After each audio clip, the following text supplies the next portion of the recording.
Tripura Info News Update. Jatrapur থানার police গোপন খবরের ভিত্তিতে মার্চ রাত প্রায় ৮টার দিকে কাঠালিয়া পঞ্চায়েত এলাকার খাদ্দাখলা গ্রামের মঞ্জিল হোসেনের বাড়ি থেকে তল্লাশি চালিয়ে পুলিশ উঠোনের মাটির নিচ থেকে বস্তাবন্দি ২৫ কেজি শুকনো গাঁজা সহ বাড়ির মালিক মঞ্জিলকে থানায় নিয়ে আসে। এই খবর জানাজানি হতেই যাত্রাপুর থানার ওসি সিতিকণ্ঠবর্ধন জানান যে দীর্ঘদিন ধরে এই কুখ্যাত নেশা মজুদ্দার বিভিন্ন স্থানে পাচার করার অভ্যাস ছিল। মঙ্গলবার রাত ৭:৩০টার দিকে তাদের কাছে খবর আসে।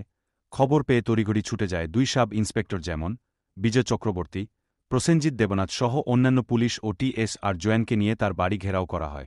অনেক খোঁজাখুঁজির পর তার উঠোনের মাটি করে বস্তাবন্দি শুকনো গাঁজাগুলি উদ্ধার করা হয়। সঙ্গে সঙ্গে বাড়ির মালিক মঞ্জিল হোসেন ৪২ কে পুলিশ আটক করে থানায় নিয়ে আসে। ওসি জানান তার বিরুদ্ধে এনডিপিএস দ্বারা একটি মামলা রেজিস্টারভুক্ত করে আজকেই সোনামুড়া কোর্টের সোপর্দ করা হবে। গতকাল রাতে ৮:৩০টায় আমরা একটা গোপন খবরের ভিত্তিতে কাঠালিয়ার কাদ্দাকলা অঞ্চলে মঞ্জিল হোসেন বাবার নাম আলফু মিয়া, তার বাড়িতে আমরা রেড করি এবং সার্চ করি।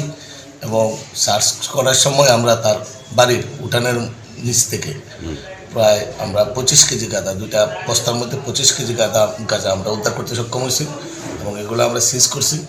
এবং মঞ্জিল মিয়া বাড়ির মালিক, তার বিরুদ্ধে আমরা যাত্রাপুর থানায় একটা মামলা নেই, এনডিপিএস মামলা নেই, মামলার নাম্বার ১০/২০২৬ এবং তাকে আজকে আমরা কোর্টে প্রেরণ করি। রাত তখন কটা স্যার? ৮:৩০। হ্যাঁ, ৮:৩০, ৯টা। To Tripura Info and press the bell icon so that you never miss any latest updates and news on Tripura.